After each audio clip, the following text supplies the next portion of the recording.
What's up, guys? Welcome back to Strength 101. Where am I? Send help. We don't know where we are. Send help? Send help. SOS. SOS. We're going to test out a new setup today. So we are actually in the Strength Academy studio. It's only 900 square feet in here. Very homey.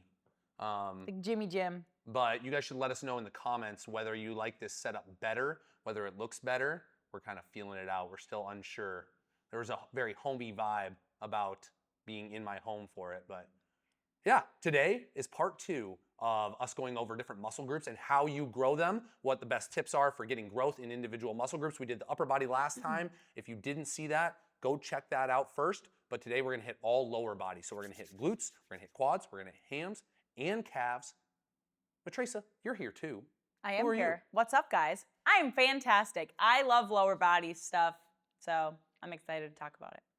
Awesome. Let's jump right in. All right. Might as well. Okay, we're gonna start out with the glutes. I think Glutes. there's a lot of people out there that want bigger glutes. Matraca, what advice do you have for them? Well, that is the new thing. Don't be afraid to train glutes, right? I would say, so like even on all of these lower body exercises, one thing I've learned, especially as a coach and just continuing to, widen my training for myself, would be that your lower body is a lot stronger than you think. So don't be afraid to push it harder than you think as well. Because if you want that to grow, you need to push it harder. And you're stronger in your lower body usually than your upper body. Definitely. What is it you just said right there that really triggered me? It was you're stronger than you think you are, right? Yes. I'm a big advocate that, especially with glutes, that people don't train them for power enough. Now, of course, we're gonna hit some heavy squats and deadlifts and all those big, strong exercises when we wanna grow glutes. But when I think about the people with the most developed glutes, this is always how I think about this. What comes to mind for you? Let's just kind of reel on this and see For what we can come up with. exercises? No, just like athletes that have really well-developed glutes. Sprinters, right? That's definitely what I always think about, especially Football players, baseball players. Yep. Yeah. What kind of football players though? Because not all of them. Not all of them. Got Well, yeah, that's big true. butts. I don't know. I mean, I don't know the position Tracy's super looking well. at football butts all day. But I was thinking of exactly who we were just talking about before. It was like DK Metcalf. Shout out DK. He just got on the Steelers. Yeah. And what's But defining about DK Metcalf? what does he do? Though? What is he known for? How, Besides football, what Oh. in football? I don't know. Being stupid fast, right? Oh, is Isn't he really fast? insanely fast? He's a big boy, I think, for He's how a big fast he boy. is. He's insanely fast, right? Isn't he the guy who ran the 100 meter at the? Yes. See, he ran at the Olympic Oh. trials, didn't he? DK Metcalf? Am I crazy about this, Stetler? No, you're not. Okay, so this is true. Man, can you tell that both of us don't pay attention to football enough? So yes, DK Metcalf ran, I believe, in the Olympic trials this last go around for the Olympics in the 100. Now he didn't finish super well because he's a football guy, not a track guy. But yeah, he's insanely fast. And so the whole purpose of this conversation though is that yes, I think about sprinters when I think about large glutes, and then personally, I always think about gymnasts have extremely well-developed glutes. Yeah. And I think those two athletes have different development to their glutes. But when we think about sprinters, I think they're really strong and really fast in extension-based movement, meaning that they're driving the leg behind them. And so I think if you want really well-developed glutes, there's also a range of motion issue that you have to deal with. I think some of us, obviously a lot of us don't go sprinting, but you should still develop glutes in that kind of extension-based thing, which is why we love lunges and why we love split squats and everything. And then with gymnasts, I just think, man, they are so mobile in their hips that they have gotten full glute development. And so if you have really stiff hips, that's probably something that's gonna limit your glute development. Sure. But right when you think, I wanna grow bigger glutes, has that ever been a goal for you? Oh, of course. Yeah. Me too. I have had very small glutes most of my life, and I just want them to be bigger. Yeah. Keep up those genes. What exercises are you going with? I thought of right away just hip thrusts Hip and thrusts. deadlifts, of course. Those are the two that came to my mind instantly. Yeah, I think the big three kind of overload that a lot of people think of where they can go the heaviest, because we do have to get an overload exercise on any muscle group, is definitely your squats, your deadlifts, and your hip thrusts. I still think the hip thrust isn't as popular as squats and deadlifts for most people, and maybe it's because it looks weird, or maybe it's strange to set it up in a regular gym. If you don't know what we're talking about, you should just go look up hip thrust real quick. Also glute bridges, but those aren't as common. But with a barbell, I think the hip thrust is an amazing exercise because when we've trained it in the gym with our members, I found, me personally, I found that when I did hip thrusts, I actually finally felt like I was getting glute work done. that I didn't necessarily feel on my squats and my deadlifts, because I think if you have really strong hamstrings, sometimes you can take over with those strong hamstrings and those movements. So if you're somebody who does a lot of deadlifts, does a lot of squats, but you never really feel like you're activating or growing your glutes, you should definitely try the hip thrust. It's also one of the only exercises where it's heaviest at the top, contracted in a shortened position. And I think we train a lot of muscles like that naturally, but we don't think of the glutes like that. If I were to do a bicep curl, I feel it the most in the top position. That's when I feel that really hard squeeze. And maybe I don't feel as much stretch. But with deadlifts and squats, lunges, RDLs, all the variations that we have for glute training, almost all of that is stretch work. And so if you only have one exercise that's really good at strengthening you in a shortened position and the rest of them are lengthened, you should probably spend some time there. So I guess what I'm trying to say is, if you have never tried hip thrust before, give it a shot. Also on hip thrust, like, do you remember what weights you hip thrusted last time we were doing this in class? Just generally? Maybe like 250? Does that 250? seem right? I don't know. I think that was something like that. I think that's, it's not uncommon for women to be able to hip thrust anywhere between that 200, 300 pounds. Some of the really big, strong people even get up above that.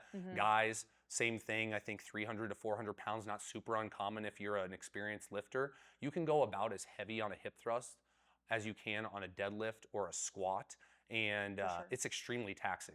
You hit a heavy set of 10 on hip thrusts, you felt like you just did a heavy set of 10 on deadlifts. I will even say on hip thrust that a lot of gyms I've noticed, at least on like social media or even some of my friends, the gyms that they go to, they're starting to implement hip thrust machines, which looks amazing, because then you don't have to set up the barbell or anything. Like, you literally just put the weights on the side and strap in, and that looks awesome. Like, that so it makes them honestly probably a little bit, I don't want to say easier, but easier to set up and probably a little bit more enjoyable in that aspect. Oh yeah, well, easier for the positions, because anytime you're hip thrusting, especially if you're just setting up a random bench, it's always wobbly, and you're trying to get your, exactly. And so those machines have got to be wonderful for that. The thing that I would recommend for hip thrusts, if you're going to do them though, is really watch where your foot position is. And so, like, if this was me, here we go. You guys ready for this? This is very scientific. So if this was me in a hip thrust, and this is my foot, and this is my knee, and this is the rest of my body, the farther that my foot gets away from my hips, then the more hamstring involvement I'm going to get. So we just said that the hip thrust is really good for negating the hamstring so that you can focus on the glutes. So you want at the top position to be kind of in a 90 degree at the knee. And the farther your foot gets away from it, the more hamstring involvement. And we see this from beginners all the time. They set up, they're not aware of that concept. And so they end up doing a lot of very hamstring heavy hip thrusts. And maybe that's not what you're looking for. Right.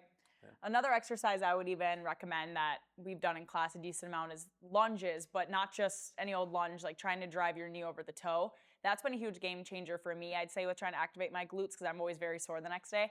But trying to get a good lean over like your upper body, get a good lean forward, and then driving that knee over the toe and taking that extra bit makes a huge difference. And then powering out of that front foot still while you're trying to get that good lean. Your glute will fire up very nicely. Oh, it's just such a massive difference. And lunges is one of the things that whenever you do lunges, you're going to be extremely sore in your glutes. It's one of the only exercises that I am certain the day after or 2 days after that my glutes got hit, because I'm actually legit sore in them. And that's coming from me. I've had trouble activating them in the past. So definitely can't. If I had to do only one exercise to grow my glutes forever, it probably would be lunges. Frankly. Another thing that we do a lot of now that I never did prior to owning the gym is a lot of sumo variations.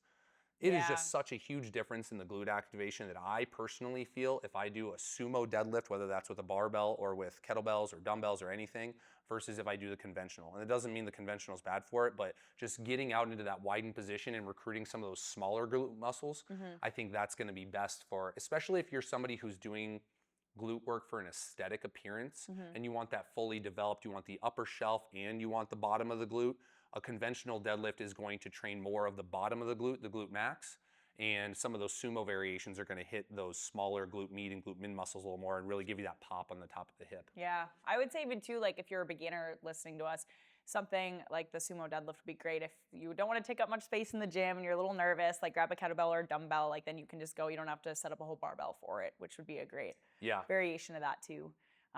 What else did you say that I was thinking of with that? Well, how about after, because those are big overload exercises. I was thinking about kickbacks. Oh, yes. No, that's perfect, because so you have your overload exercises, but then there's tons of these small exercises. And one thing I want to point out before we move on from this is, if you're doing glute work and you just go into the gym and you assign yourself a bunch of like you mentioned, kickbacks and abductions and all these small glute exercises where it's kind of like a Pilates workout. Yeah. There's nothing wrong with that, and you are working your glutes.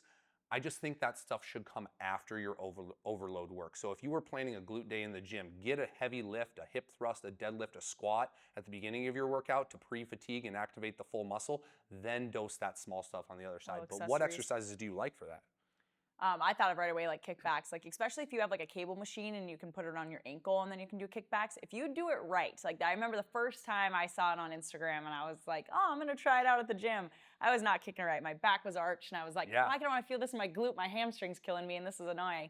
But if you get the setup right, it's crazy of how much you can. And also, you don't need much weight on that exercise either to make a difference. Yeah, I think feel just like when we had said that it's easy for the hamstrings or lower back to take over for the glutes. Yeah. Some of those smaller exercises really make you aware of the position you actually need to be in to recruit that muscle.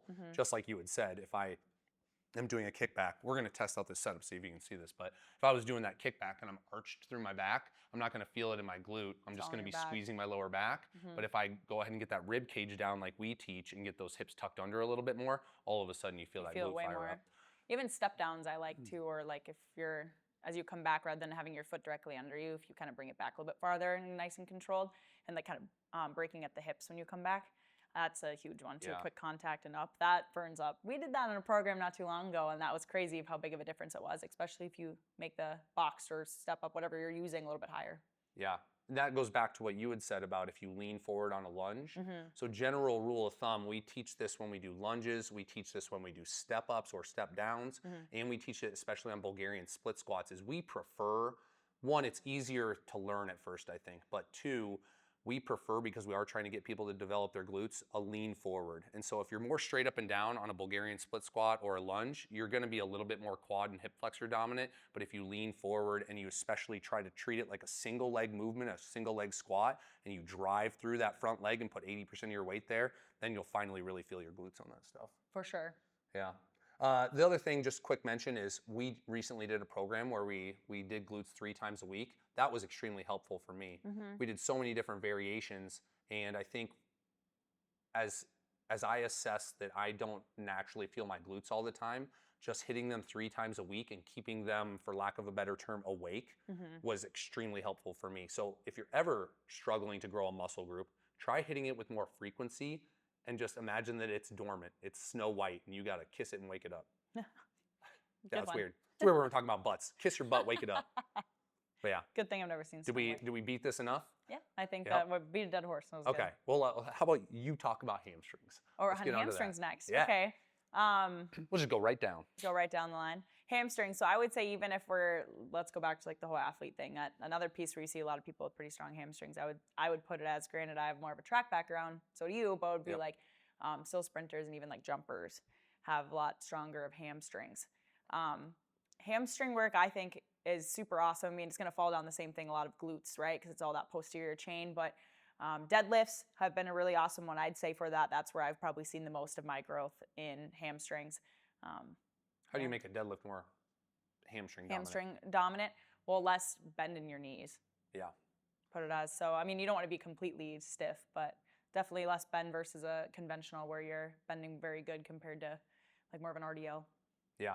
Yeah, I mean, that's all really an RDL or a stiff leg deadlift is just a straighter legged version so that we hit more hamstrings when we do that. Just like with the glutes, I think there's a big issue, hamstrings. So just for context for everybody, we're sitting in a gym where we don't have any machines. And I do think that's been an issue for us when it comes to hamstring training. For probably the first year and a half, everything that I would program hamstring-wise was a stretch exercise, an RDL, a deadlift, single leg RDLs. And we didn't have really any good shorten variation. So I think, once again, you can't ignore the shorten variation. Just like a bicep curl feels better if you shorten that muscle, the hamstring feels better if you get it shortened. And so that means that you have to bend the knee. Now, the way we solve that, since we have an open space and no machines in here, is we got those hamstring rollers. Those are, anybody that's watching this that came in here knows those hamstring rollers, and you're probably groaning just hearing it. Yeah, but they're amazing, I think. Yeah, I think, of course, those overload exercises like your RDLs and stuff for hamstrings are going to be they're going to be phenomenal for developing really good strength, especially in athletic movement where our leg tends to be a little bit longer. But if you're really going for shape, you have to teach that muscle to shorten and grow it in a shortened position. For sure. So if you're in a gym like ours, finding a hamstring roller or some sliders on the turf work really well. Yeah. Or if you're in a regular gym, hamstring curls on a machine. You should definitely be doing those if you want to train big hamstrings and go heavy, right? Burner. We did see a really cool variation that Stetler and I think his wife sent it to us, where if you don't have much equipment and you want to train hamstrings, you may have tried this, but wait, because we have a tip. If you put a band around something, whether that's the couch at home or the rig, and a long resistant band. Yep, nice long resistance band. And then you put that around your legs. You can do hamstring curls, but I've done that in the past and we don't program it in the gym very often because the band slips off your feet.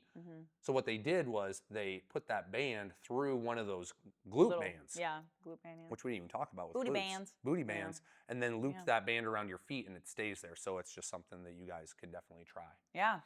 All at home. See, you don't always have to be at a gym. You can make stuff at home if you need to. Yeah. Anyways. Cool. Quads. This is your jam. Yeah, quads I mean, are definitely you love my some favorite. Quads. Yeah, we all want to be quad mommies and quad daddies, right? I mean, come on. Yeah. Quads, I don't know. I mean, it's funny because I'm not a huge, you've heard in past podcasts, I hate squatting. But in other aspects, like my absolute favorite machine ever, like if I was going to the gym, would be a quad extension, obviously. But that is definitely one of the best exercises. I would say though, as much as I say I don't like squatting, doing like a narrow stance squat, even like on a wolf wedge, or if like you put a plate and like it's like heel elevated, that's been a huge game changer. If you go about hip width apart, and then if you're holding a dumbbell or a kettlebell in the goblet position, that freaking kills. But it's such a great Why do you think exercise. It's different than like the regular squats? I mean, definitely with being more narrow and driving your knees over the toe, I'd say even more is just more quad prominent, I guess, right? Or deep dominant. knee bend is the way I think of that. It's just if you can get into deep knee bend positions, you're more likely to develop the quad. But like you mentioned, a quad extension at the gym on a machine just feels so amazing compared to most other things. The other weird exercise that we've done that seems to fire up the quad like crazy is when we do frog pumps or frog squats. You know what I'm talking about? I'm going to show you guys on here real quick just so you know, because there's not really a good way, and you might not find it on Google. But if I came down here and I just raised my hips so that I was just straightening at the leg, and I think the reason that hits the quad so hard and quad extensions, like you mentioned, hit the quad so hard, or knee extensions, is because now you're only dealing with one joint moving at a time. And so I think that's why sometimes people can squat and not develop big quads. Maybe they don't go down deep enough like we just mentioned, or maybe there's just so many different muscles at play that your glutes or your hamstrings or something else could be taking over and doing the majority of the work, and you're not getting the quad development. And it's a lot of effort to do a heavy squat if you're not going to actually target it. So isolation stuff for quads I think is massive. Yeah.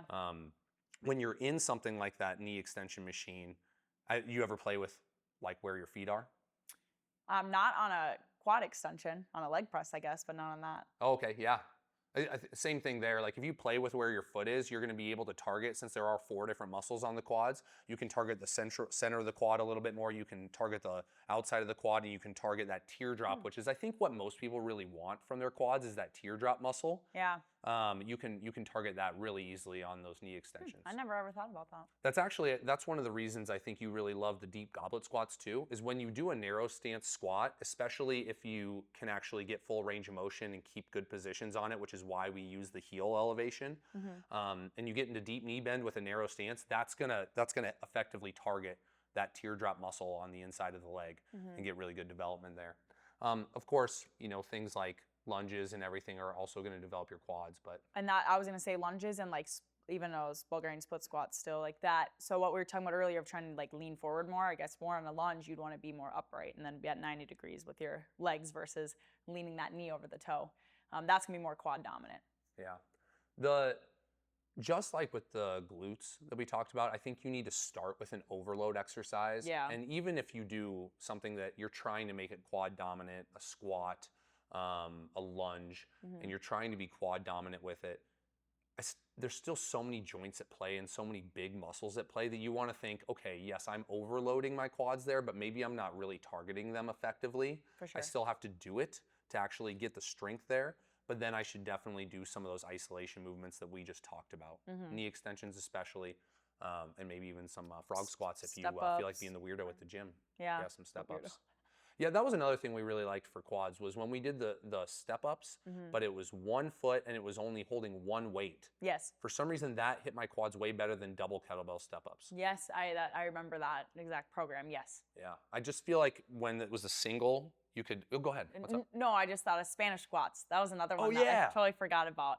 Yeah. I don't know if you don't know what those are. Those are definitely. I mean, do people do those that often? In I the don't gym? know. I don't know. We do them by locking our feet into the bench. Yeah. And then you're basically like an sitting elevator back. coming back, or not an elevator. You're like a machine, or I think of like you're like a at a what am I trying to think of? Amusement park. It's like you think about certain like rides that go like and like it's like your body comes back as your knees are kind of still in front of you as you're leaning back. You just have to look it up because right now it probably doesn't make any sense. Yeah, you'll have to just look at that one. I think of it as like a robot learning to do his first sit into a chair. That's a better way to think about it. Yeah. But since the camera's on, I guess we can do this. It would essentially be like if my feet were locked in and I was able to lean back, that I sit up and then I lean back as I sit down. I can't even do it, right? Your feet have to be locked in. Yeah.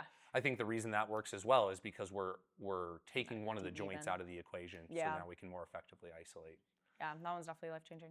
If you're trying to grow your quads, though, you may have enough quad growth. If you've been doing leg days regularly, you have any sort of athletic background, likely the development's there.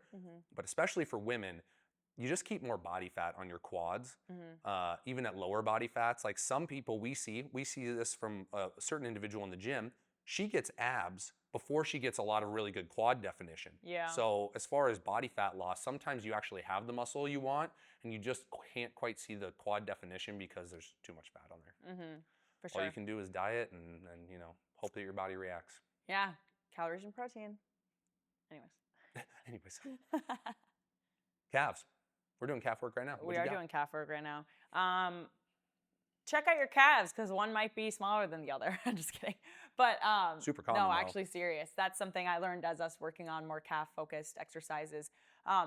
It's nice because you can go into the gym and you can do like I don't even know what it's called, but I know there's like a calf assisted machine that you can where you put it on your shoulders. Yes, yeah. Or they have the seated ones too, the donkey raises. See, I haven't seen that one, I guess. Well, you can even do it on leg presses. I think donkey's the one where you like bend over and you do your calf raises like this. But... Oh, weird. I've not seen that. Well, I don't know, Jim. It's a favorite of most people at the gym.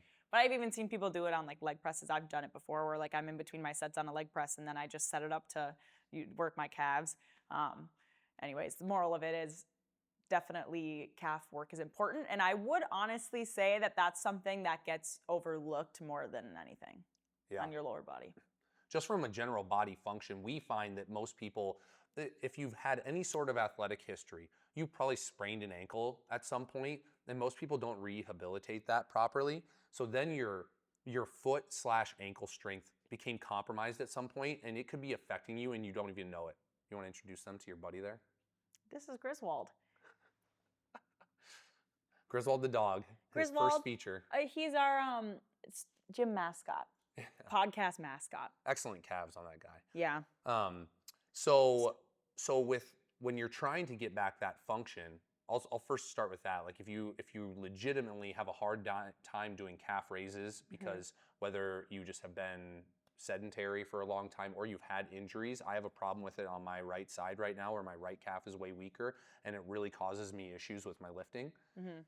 The way that has worked for me to strengthen it up and what we're doing in classes right now is a combination of calf raises and iso holds and walks, which are just kind of iso holds, but then they're a little bit more dynamic. And when I say iso holds, as simple as go into a calf raise and hold that top position.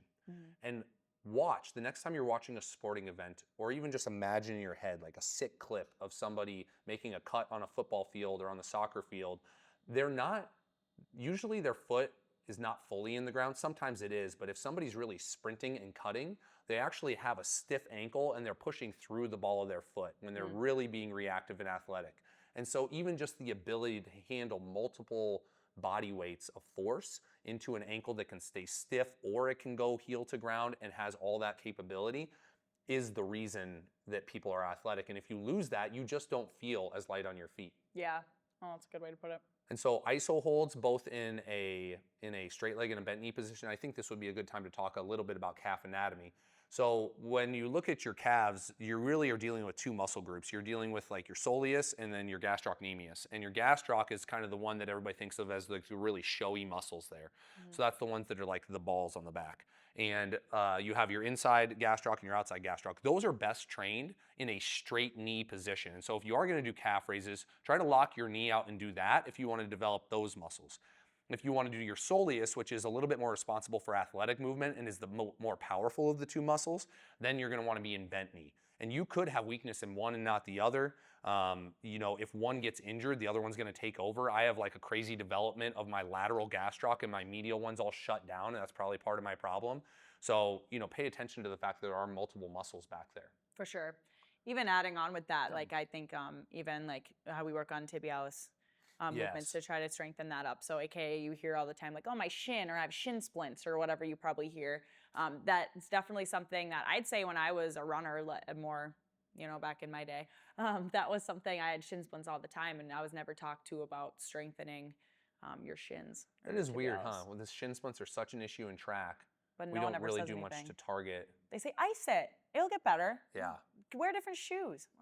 Yeah. Yeah. And there are good programs do a series of walks, and we've been doing them in class here, but toe walks, heel walks, and then what we call blade walks, which is intentionally trying to walk on the outside of your foot a little bit. That can just help prep your foot. You just got to imagine that your foot is like the bottom. I wish we had one here that I could show.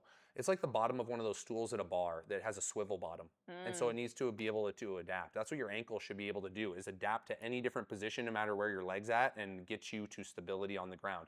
So if you have poor mobility, you don't have that ability, and then something else is going to have to move instead of the ankle. Poor mobility, no ability. No ability, exactly. That's how you said that. Thanks. I guess the last thing I mentioned on calves, yes, you can get a lot of work done by doing a lot of high rep calf raises, and I think a lot of people just don't do enough calf work generally. Yeah. But don't be scared to load. As soon as you can do 10, 15 reps of regular calf raises, you should find a way to load them, because what we know about muscle growth is that our type 2 muscle fibers are the one that have the biggest potential for growth, and those are our power fibers, which means that you have to get them under load to activate them appropriately. And so if you're really strong with your calves and you're just repping out 25 reps of calf raises, you might get tired eventually, but I think it's very likely that you don't see the growth. We don't see cross-country runners running around with massive calves. They might have well-defined calves, but they don't have massive calves. Right. And so the no people DK Metcalf calves. Yeah, Met calves. Metcalf. But who? I mean, if you had to think about somebody, I know somebody actually that has massive calves, but the type of person who has massive calves is who? There's what type of person? I mean, a very strong individual. I don't know, lifter. Yeah. Big I lifters. think of throwers in track. Yeah. Usually have these massive calves. They have to have excellent ankle mobility, and they have to be really strong and forceful. Yeah. And the same thing, linemen, right? Linemen in football have massive calves. And a strength coach that we know has massive calves. Big as my head. Yeah. And so if you really want size and you're trying to get that definition, go heavy. Go heavy or go home. Yeah. What else? What am I missing? You're just in dog mode now. No. No. We're vibing. You're vibing. Is that all of them? That's all. That's all the lower body. Don't be afraid to go heavier on the lower body. Said it once, I'll say it again. And if your goal really is muscle mass, then eventually at some point you're going to have to eat. And so it's really difficult to optimize for maximum muscle growth and be dieting all the time at the same time. We like to see those as two different processes. For sure. And like you see a lot, like, well, I personally see on TikTok and Instagram, for example, that people are always like, oh, you want bigger glutes, you want bigger quads, whatever. Everything we just talked about. You do need to eat more in order to get those spots to grow. If you want to be bigger, you got to eat more. You can't eat less and then hope that that's going to grow. Yeah. And you just mentioned, it just triggered me when you said watching people on Instagram. I think it's very popular with trainers generally and people on Instagram to pick an exercise where you're going to feel a burn in the target muscle. And yes, a burn is good in the target muscle, but just remember, if all you're doing for your quads are, like if I just sat here and did leg lifts like this, eventually my quads would burn. But I'm never going to grow massive quads doing that. Otherwise, there'd be massive quads all over the nursing home because that's all they do.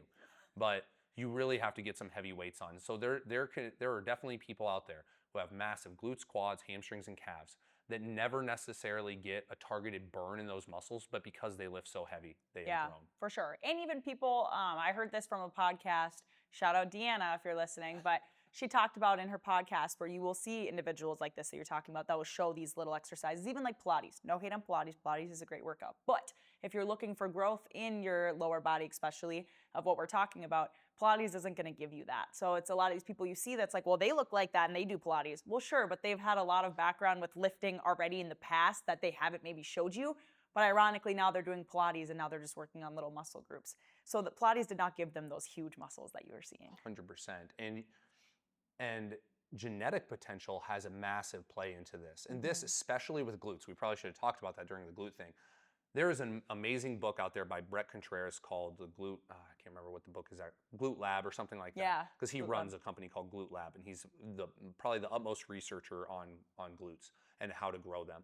And what he shows in there is the several different hip morphologies that are just natural, like you're just born with different hip morphologies. They give different shapes to your glutes. So if you look at your glutes and they're a different shape than your favorite Instagram influencer, yes, you can grow your glutes and they may get bigger in the shape that they currently are, but they likely aren't going to look like that influencers. There are some people that legitimately just have their tailbone naturally sits up higher, and so their butt looks bigger. And so that person that just has looked like they had a big butt since they were 12 can go to Pilates, and then all of a sudden you think Pilates is going to grow your butt when it's actually going to be getting in and pushing some heavy weights. For sure.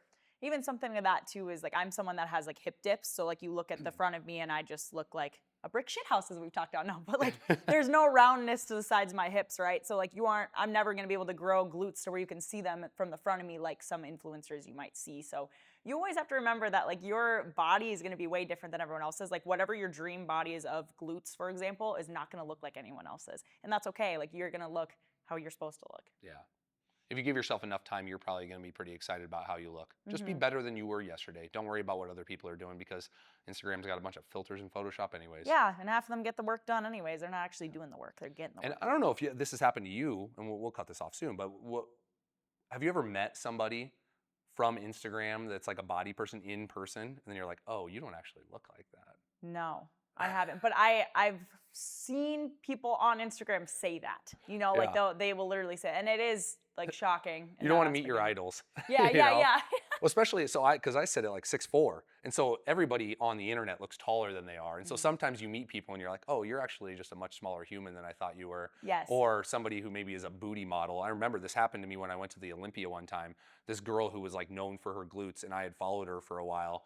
I met her there and like took a picture with her, and I remember, of course, you're gonna look. Yeah. I was like, oh, those are not as big as they look on the internet. Yeah. Like there's definitely something to angles and filters. Yes. So or you just even worry about like, yourself. Yeah, exactly. And like it's really hard, like the comparing thing. Like I'm sure men do it a lot. I know me as a girl, I do it all the time. But for me, so I'm 5'7" for reference. I will look at all these girls. I'm like, gosh, how do they look like that? But they're like 5 feet or 5'2". Well, of course they're gonna look very different than I do. They're a lot more compacted than I am. There's more to me than there is them. So always remember too that a lot of these people you're seeing are probably a lot smaller than you are or whatever it might be. And if you are a little taller and lankier, here's the way I've thought about it because I'm skinny and I'm 6'4". I just figure if I eventually build like massive arms and massive legs, it's just going to be that much more impressive. Oh, yeah. So then you can't take that away from me. 110%. So cool. Matraca, where can they find you? You can find me on Instagram at MatracaFit, MatracaFit. Even if you want to find me on TikTok, I haven't talked about my TikTok. It's Sneakerhead Matt. I don't know how to spell that out. I spelled it out weird actually, so you'll figure it out. Yeah. I am at Nick, N-I-C-K, _Byom, B-Y-O-M on Instagram. You can also follow all of our Strength Academy stuff at Strength Academy RF on Instagram, and then we're pretty much at Strength Academy 101 everywhere else. One thing I will mention, I'm not sure if this is going to go up in time, but you should look out for it for the future. We are now taking our body composition program online. This is something that Matraca has been running and we've been developing for the last 2 years and has just gotten people amazing results as far as stacking on muscle mass and shredding fat off their bodies. It's an 8-week program where you work directly with both Matraca and I, and we are your coaches, and we're really intensive about checking in on you. It's an accountability program that gets you the results that you always wanted, but you just couldn't put the habits together to do it. So 110%. And guys, I mean, at the end of the day, push yourself harder than you did yesterday. And 2, if you want to grow your lower body, listen to Nick and I. Yeah. Thanks for stopping by Strength 101. Peace out.